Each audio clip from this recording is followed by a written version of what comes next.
Good evening, and would like to welcome everyone to the special city council meeting, town hall meeting. We do have this televised tonight as well. I'm happy that we have some participants here that came in person and braved the hot weather, but this will be viewed online, and we usually have lots of followers with that. So we will go ahead and start out with the roll call, please, Connie. Bates. Here. Mangum. Here. Nichols. Here. Paulson. Here. Satterfield. Here. Swanson. Dahlquist. Here. I will mention that Councilmember Swanson is excused for the evening. She's at a trip overseas out of the country right now. She wishes to be here and will join us at the next quarterly meeting. So I'd like to move on to agenda item 2. It's the budget development process. We do have Rich Morgan here from our finance department. Rich will update the public on the budget development process. Okay. No spitting. Yeah, none allowed. And by the way, for the others that are here to comment, we'll take about a half hour with Rich, and after that, it is open for some dialogue in case you're waiting for that. I thought I would just open with one caveat. I am happy to be here, Mayor, Council. Happy to talk with you generally about how a municipal organization would budget. If I crack or start crying, don't worry. I'm a dad, and my daughter's leaving for California tomorrow.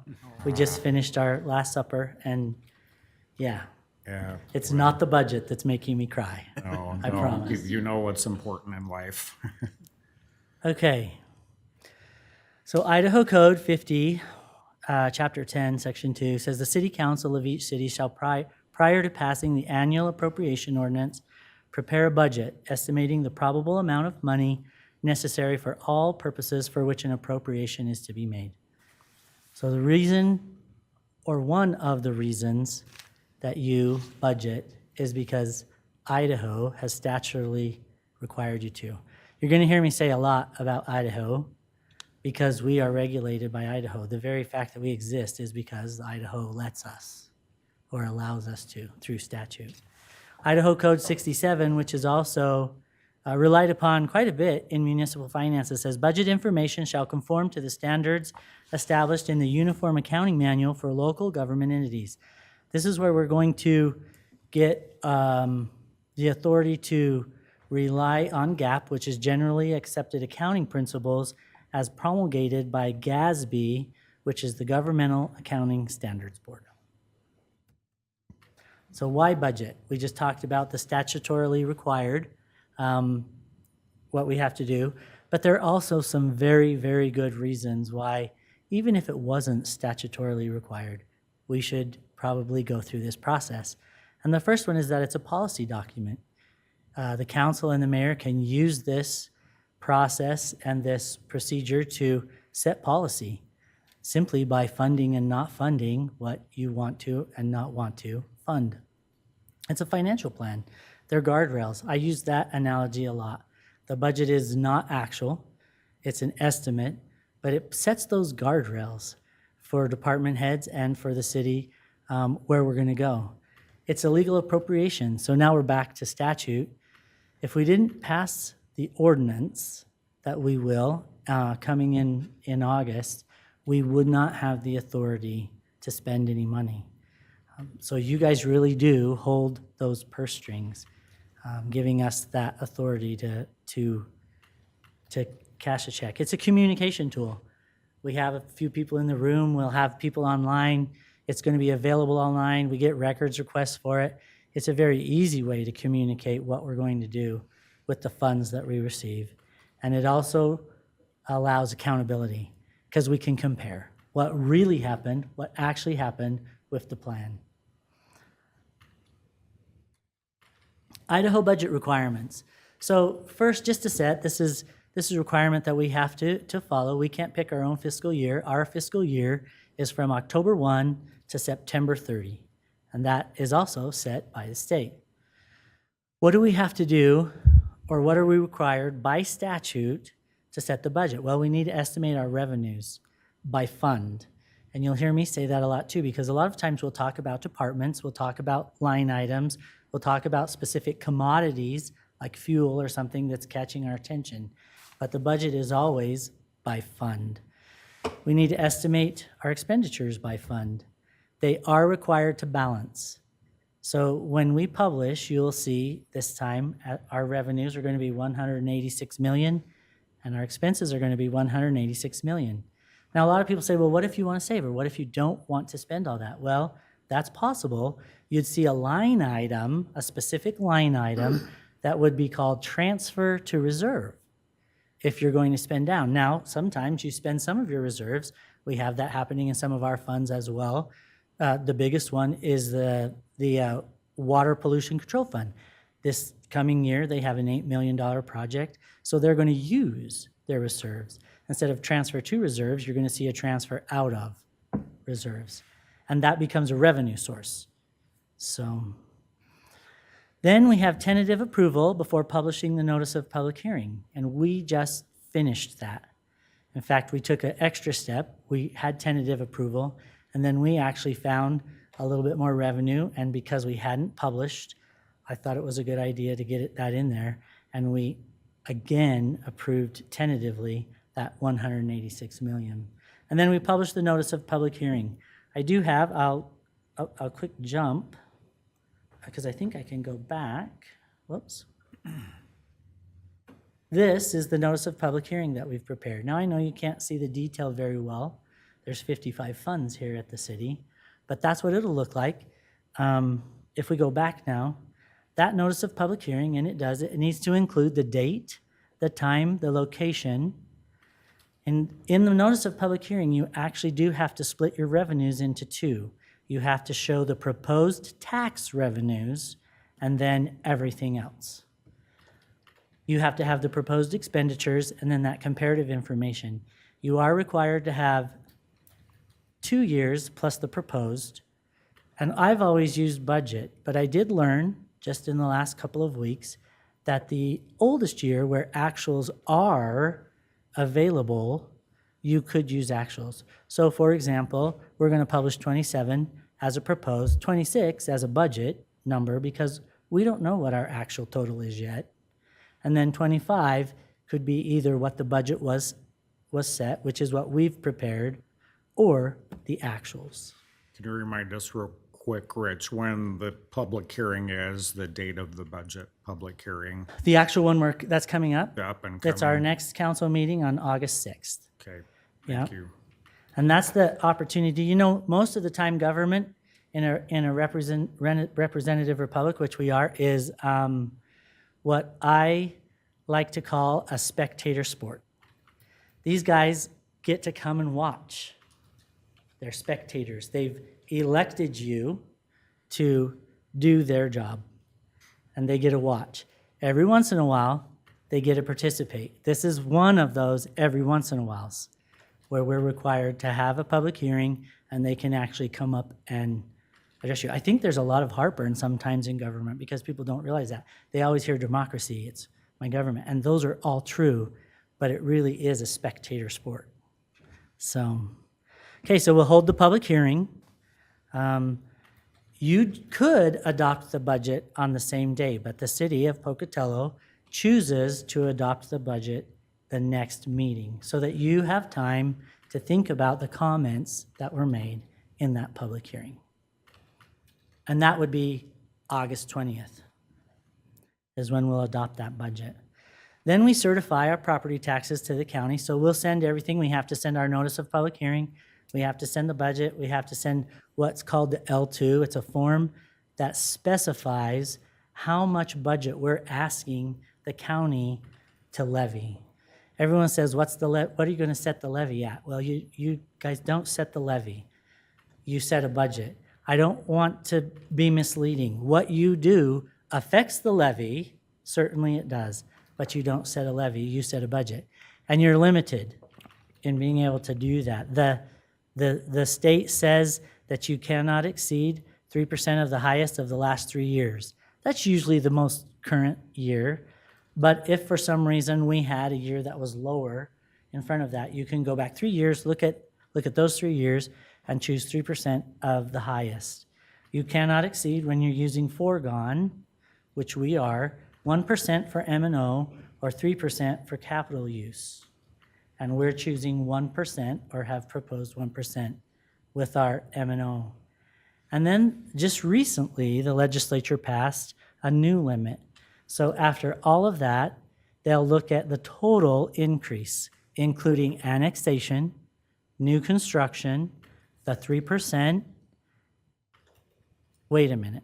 I don't think it does include annexation or new construction. Those go on automatically. It's the 3%. It's your use of foregone, and you can't exceed that 8% increase. Sorry, I got a little excited there, and I didn't want to misspeak. Also, another one of the revenue sources that the city relies on very heavily are fees. Those are in our enterprise funds. All the taxes are in our governmental funds. The fees that we are most familiar with are water, sewer, sanitation. We send out one bill, and everyone pays their $100+, but it actually is 3 separate utilities. It's water, Quick sewer, and question sanitation. here. Please When do you're it. done with you're blinking a point, so whenever you're done with that point. No, well, so those are not limited like the property tax increases. The only caveat there is there's a 5% line drawn. If you raise a fee under that 5%, you just have to pass it. We have to go through the process. We have to present why we want that fee raised, and then you guys would decide yes or no. If the fee is over 5%, you do again have to go through a public hearing and have input from constituents and citizens on those fees. So, if you could briefly give us a description on what foregone specifically is, so that people at home, when they hear the term foregone, they'll understand. You bet. Foregone is an accounting of the ability that you had to tax and chose not to. There's no money there. It's just tracking, if that makes sense. You could have, so let's say your budget is $1,000 and you can increase it to $1,300, but you only choose to increase it to $1,200.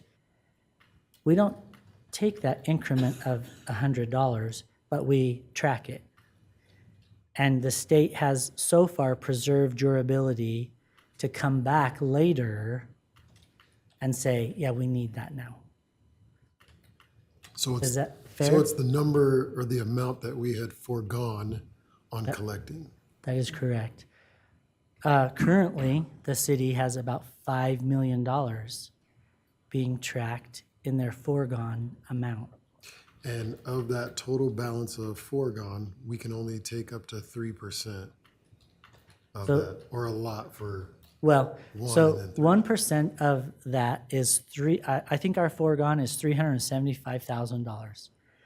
And that can be permanently placed into M&O, into the levy, and every year it will be a part of that taxing levy. You do have the opportunity to take another 3%, which would be almost $1 million, or maybe just barely over $1 million.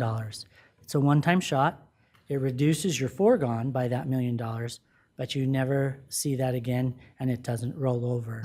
So those are the two ways you can use that foregone. thank you. You Yeah. bet. Rich, this might be something for myself I don't always get as well as the audience at home and here. There's that overall 8% limit, and just how that's adding up, it's hard to grasp that because you can get the 3% of the highest last 3 years, and then your management and overhead can't exceed 1%, and you can't exceed 3% for capital and foregone. Well, that only adds up to 7%. Right. I'd have to show you some examples, I think, to make that clear. To to show you the math of how that would actually happen and could happen. Okay, so We're- it's a possibility that could happen, but we never seem to bump into that scenario here. We haven't yet. That is correct. Okay, What that does, what the legislature was trying to do there is actually cap the increase, and it forces, because of the computation or the math, it forces the levy down. because it used to be that rather than 1% on management and overhead, we could take 3. Or maybe I don't. Well, it have that actually used to be history. when I started that you could take the whole, Whatever your Darn foregone shot. amount is. That you is could go. correct. Okay, but that's these limits really- are fairly new, all of them. Yeah, the 1% really, yeah, the foregone may be sitting there, but you're really tight on, That's on right. what you can take is the crux of it. Right. I think it's been, I keep telling myself I shouldn't speak on the fly, but it's within 5 years that all of those limits have come into play. And there was a lot of hubbub on that year that they started them, if cities should go ahead and take the foregone before it's limited. Yeah, So, but we're way past that now. okay. All right. Well, amending the budget. We get a lot of questions about that. The same exact process that you're going through now, although I guess the difference is usually when you're amending the budget, you're specifically thinking about one revenue stream that either is new, we missed something, reserves that we didn't include before, and now we do want to use them for some reason. That's a revenue source that could be for amending the budget. So it seems like it's more focused when you're amending the budget than when we go through this process in August. But it's the exact same steps that we go through. What does the city budget pay for? I just threw up some of these numbers to show you. Police, there's 2 numbers there. Police is 44% of the general fund and 12% of the total budget of the city. Animal control, which is under the police, is 3% of the general fund and 0.8% of the total city budget. Fire is 23% of the general fund and 6% of the total city budget. I think it's interesting to note, and I think it's a good thing, that if you look at the general fund, 75%, almost 75% of those funds are going to public safety. And I think citizens support that. I really do. We're not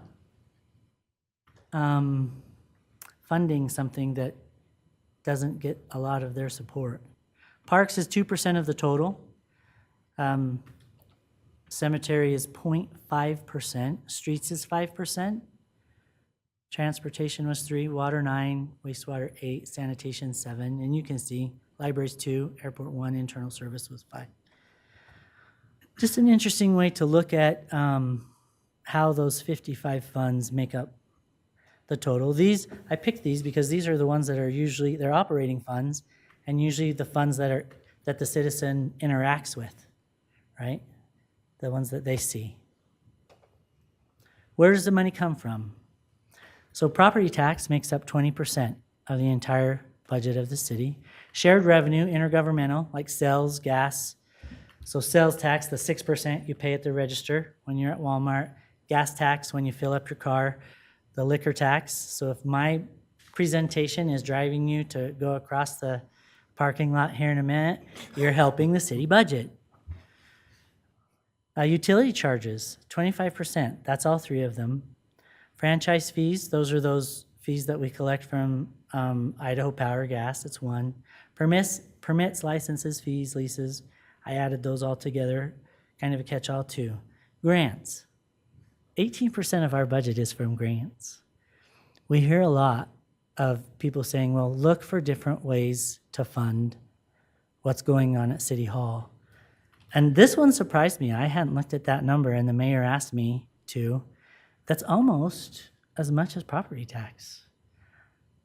I think that goes to show that we are trying to look for different ways, different revenue sources, and that we're successful. I was pretty happy with that number. Interest is 2%. We've had a lot of talk about that. Reserves. A lot of people do not look at reserves as a revenue source, but that's exactly what it is when it's budgeting, is you bring it back in as a revenue stream. Are there other percentages, Rich? Because that didn't add up to 100. That is true. I only picked the ones that I thought were, Okay. Just in case someone's wondering why that doesn't add up to 100%. that's a really good point, Mayor. And it would have taken a couple of slides to get through them all. But so if the council is interested, it would be really easy. I think you've seen this report before, to put that percentage out on every single fund and get you that information. And maybe I should just make a note of doing that, because it's good information to know. Oh, I went the wrong way, sorry. So we're doing governmental accounting, and it's by fund. We have several fund types. Our governmental funds are the general. There are 8 of them. Each fund that receives property tax is a governmental fund. We have a Highway, Streets, and Roads Fund. That's a governmental fund. It receives property tax. We have 11 enterprise funds. That's because we count their capital and their debt service. Each one of our enterprise funds has a capital fund and a debt service fund. We have 8 internal service funds, 7 capital projects funds, 20 special revenue funds, and 1 fiduciary fund. That fiduciary fund is the police retirement. I believe there are 15 participants left in that fund. What's the budget calendar? Well, we're going to start in January. In fact, I think we've talked about we're going to keep going.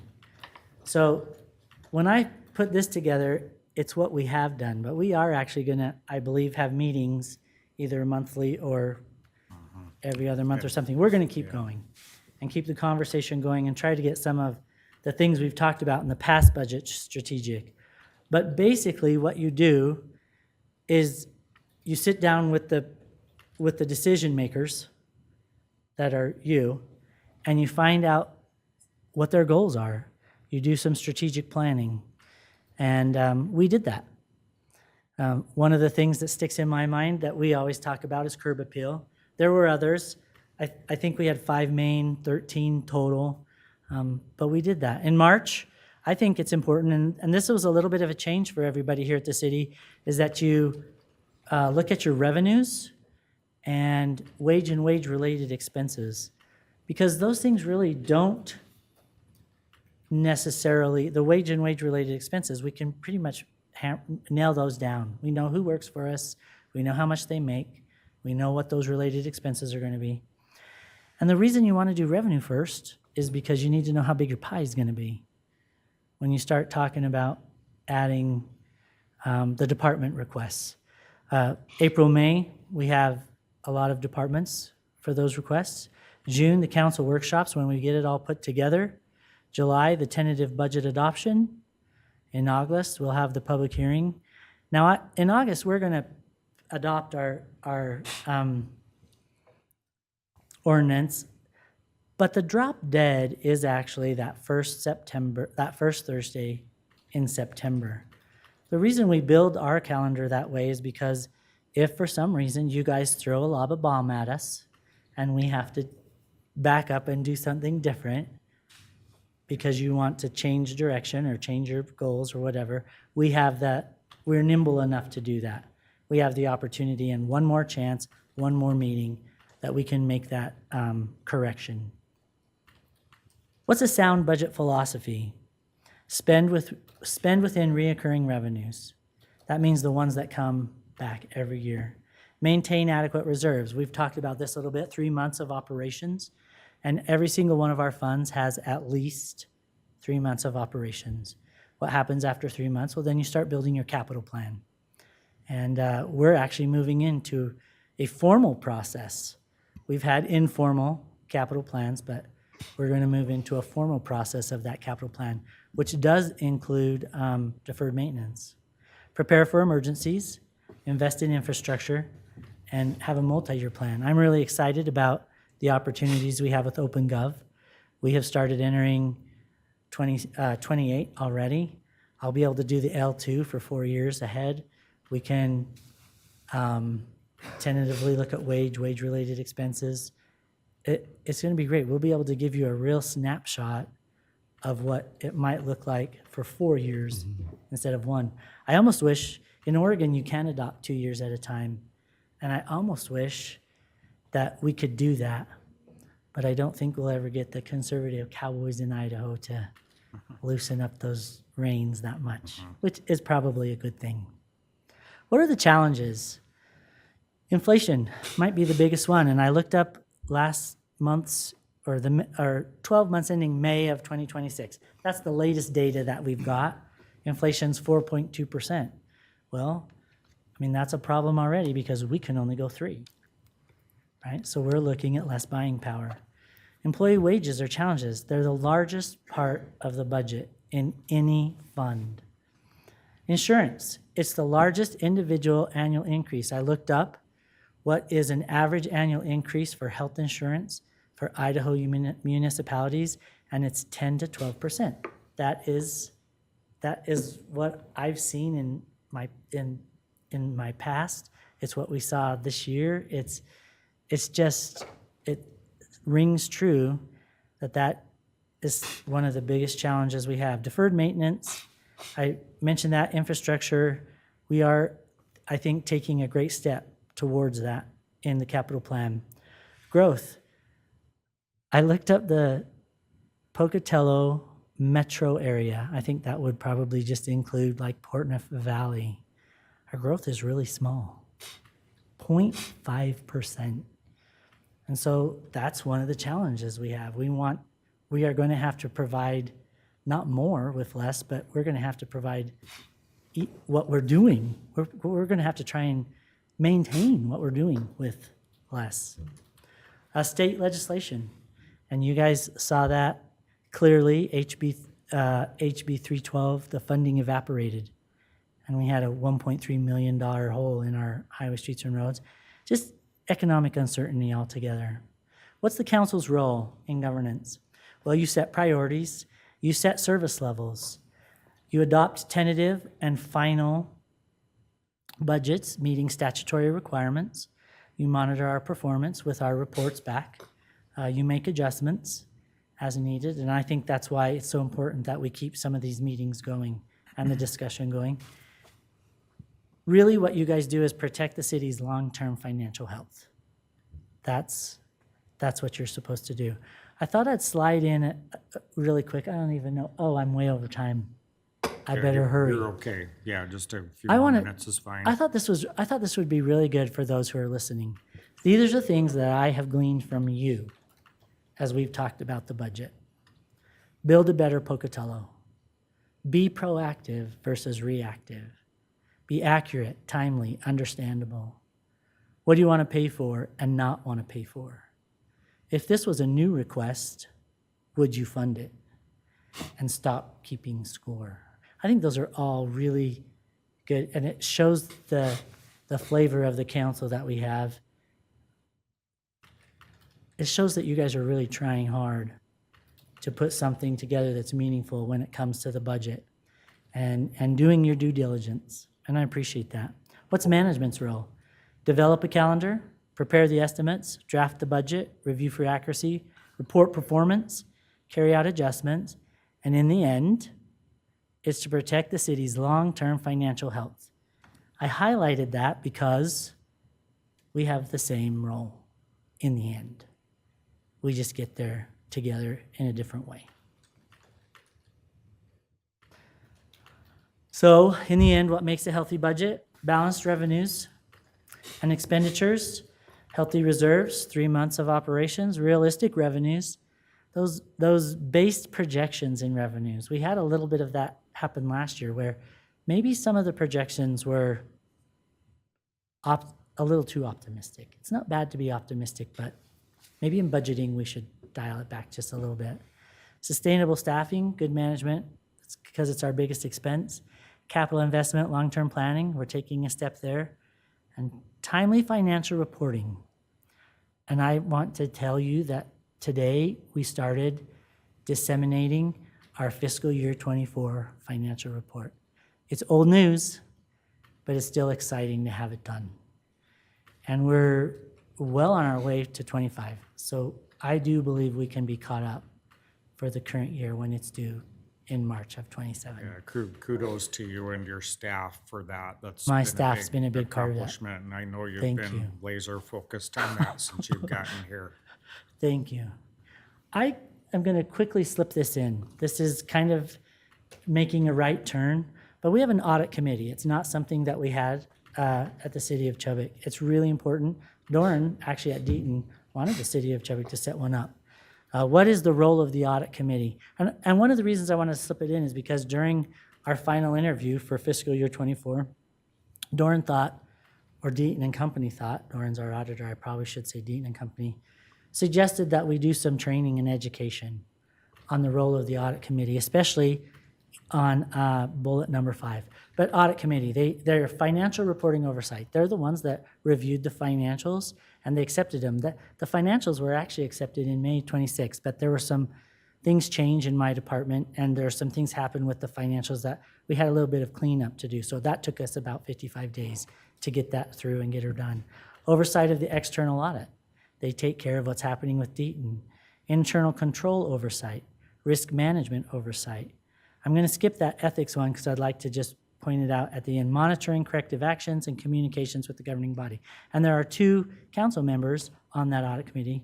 Councilmember Mangum and Councilmember Swanson are both on there. So, but pointing out ethics and fraud.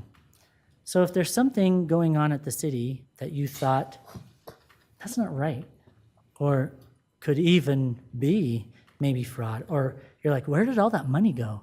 And you're uncomfortable in either talking to your supervisor, which is regular chain of command, that's what we usually do, or there's another way for you to get your concern taken care of, and that's the audit committee. You can tell the audit committee what you're thinking about, what you've seen, what you've heard, what your concern, and they will, I know they will, take it seriously and they'll investigate it, report back. At the end, it's going to come back to the mayor and you guys, but, and we need to get that word out so that it's one of our internal controls. And we do have every once in a while, and sometimes it's baseless, but we do have someone ask, well, where's the money go? You know? What about members of the public that they're feeling that? That's there's exactly- just some shenanigans going on. I want there to be someone to look into this. Is that That's going it. to the audit committee as well, or is Yes. that more, can both internal and external Yes, folks? I'm can sorry go that I through did not make that clear. In fact, I would like to make sure that we do enough education that our public know that, and that they realize there's that avenue that they could take Yeah. to report Yeah, that. the audit committee is huge, and I think getting that word out as much as we can in that spirit of transparency. You know, you think something is going on that's, you know, that there is a method that it will be looked into. You know, I think it's very critical to get that word out. Thank you. Okay. Key takeaways. Budget's planning. Budget reflects community priorities. Every dollar has a purpose. Financial sustainability requires discipline. And that's one thing I would thank you guys for, because I think you do have that, and I appreciate it. Today's decision affect tomorrow's taxpayers. And back to the audit committee, Rich, did you Please. say there are external people that belong to that as well? Yes, there are. Internal and external folks? part Yes, of that? on the committee. Yep. And then There are you- 2 employees, there are 2 council members, and there is one, he's a financial provider in our town. So he brings some real expertise Yeah, to the financial part, but okay. So you mentioned open.gov, or kind of the bigger question that this is a great broad level overview. Like, if I'm a citizen now and I really want to dig into these numbers, where do I go? How do I do that? well, and I'll have to apologize. I think in the last meeting, I told you OpenGov was available. And I since learned, like about 5 minutes after that meeting, that I was wrong, that it's not. And so we're going to take care of that this week. And my vision is that you would go to the city's website, and under budgeting, you would see a link to our OpenGov software and be able to go in and look. I think that's correct. But again, that link is not there. I checked with IT, I've checked with my staff, and we've got to set that up. So, And we're looking hopefully by the end of the month to get that going, yep, you know, I think that'd be target for generous. I want to have it done before then, so, that. Yeah. yeah, for sure. What does OpenGov do that our last system didn't do? Because OpenGov's it's only about a year old. We've only had that for about a year, haven't we? It really, the biggest thing is provide access, I think. And maybe more trusted access, although we're putting in the numbers, we don't have a period of time between the request and delivery to look at it and massage it or change it, right? The numbers are there. They're right there. The numbers are matched. They can go in and look at them. So I don't think anything untrustworthy was working, but I think that system allows the person to feel that it's more trustworthy, if that makes sense. Okay, I think that's the biggest thing. great. They'll see the stories that were presented, they'll see the total budgets. And they can see those now as static entries under like the council's packets. And they do look like they will look in OpenGov, but we want to get them live. Okay, great. Okay, well, thank you. It's a tad awkward how we set this up because I know Rich is presenting to the council. But the way this was set up was really to let the folks here know and members of the public. So maybe next time we'll have you flip around toward the audience. But that was the target. This was Sure. more of learning for us too, but we wanted the members of the public to see this. I didn't realize I was so chatty. They told me 30 minutes, and I thought I'd take 20. And look, I doubled that. We could have told you it was gonna go longer. Yeah, always does. Thank you. Okay, thank you, Rich. Thanks, Rich. Okay, at this time, we will accept some comments from the audience. We didn't have anyone sign in at the start of the meeting, but the sign-in sheet is at the podium. And so if you'd like 3 minutes to speak on any topic that's on your mind, we welcome that. I do need to remind everyone that regarding the appeal and the appeal for the hearing examiner for that conditional use permit for the data center, there's a good chance that that's going to be appealed by the applicant. And so where it's an ongoing and the council is under ex parte, it's an ex parte or quasi judicial matter, I should say. The same rules govern that before, where we're still probably in that appeal process. It's kind of like what I told the public at council meeting last Thursday night, that if your comments pertain to something about that appeal, that we're not able to take comments or hear comments like that tonight. But any other subject is wide open. And at this time, I'd invite you to come to the podium if you'd like and sign in, hear what you got.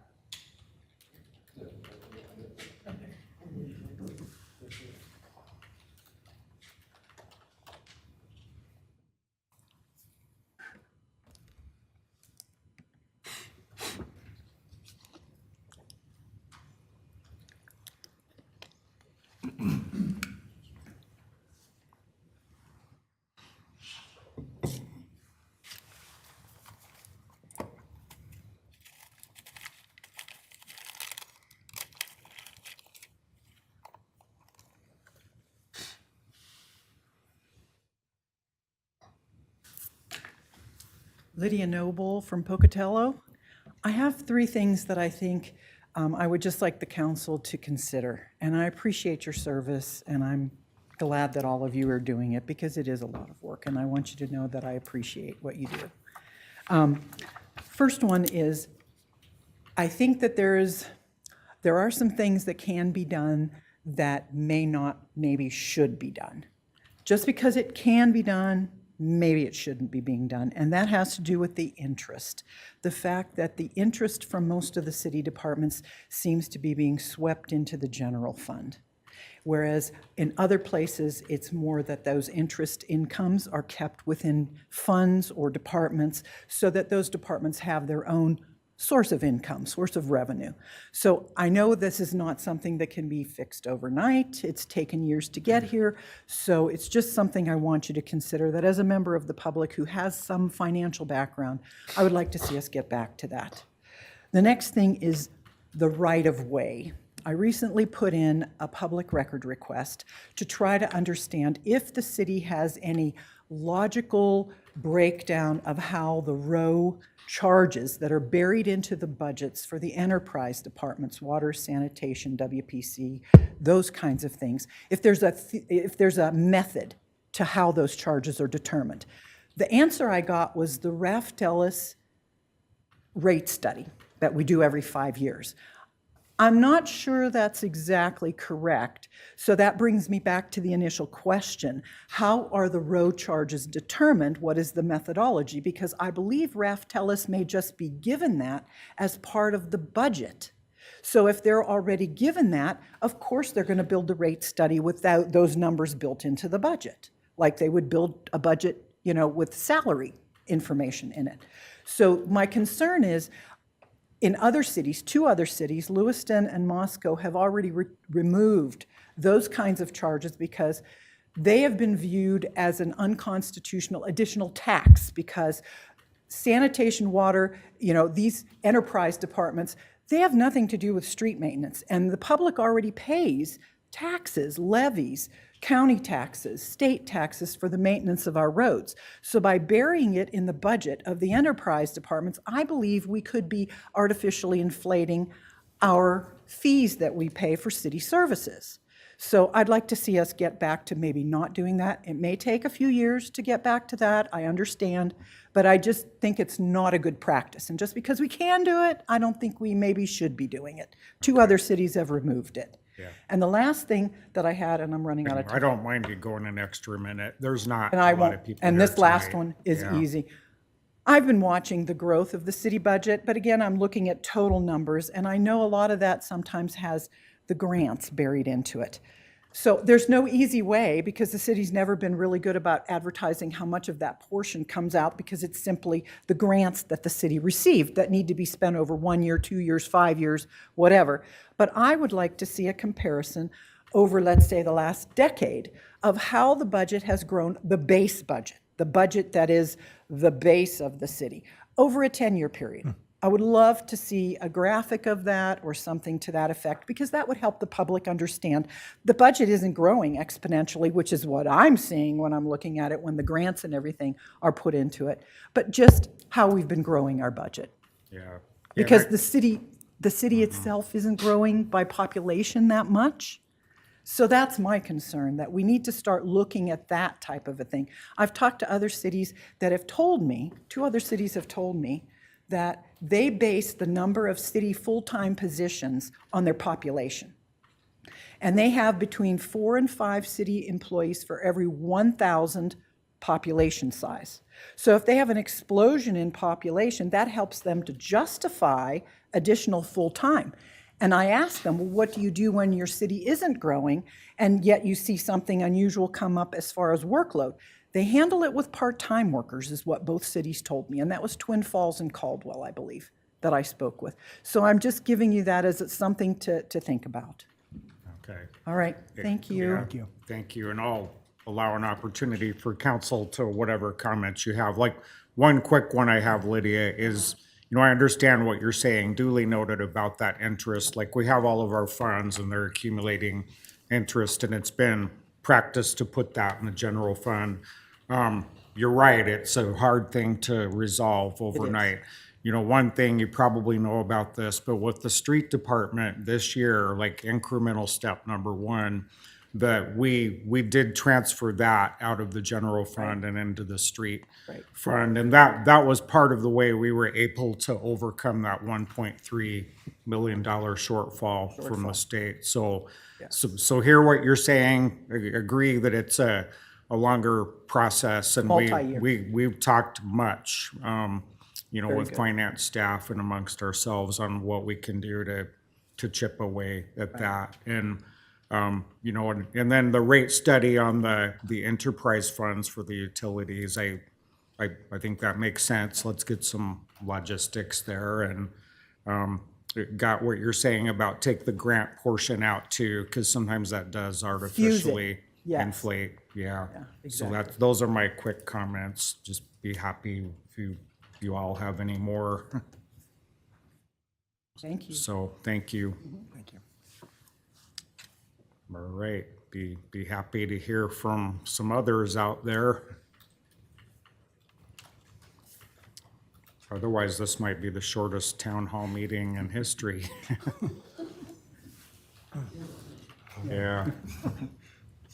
Okay, well, appreciate you all being here. Hopefully you'll learn some basics about budget formation and how we put that all together.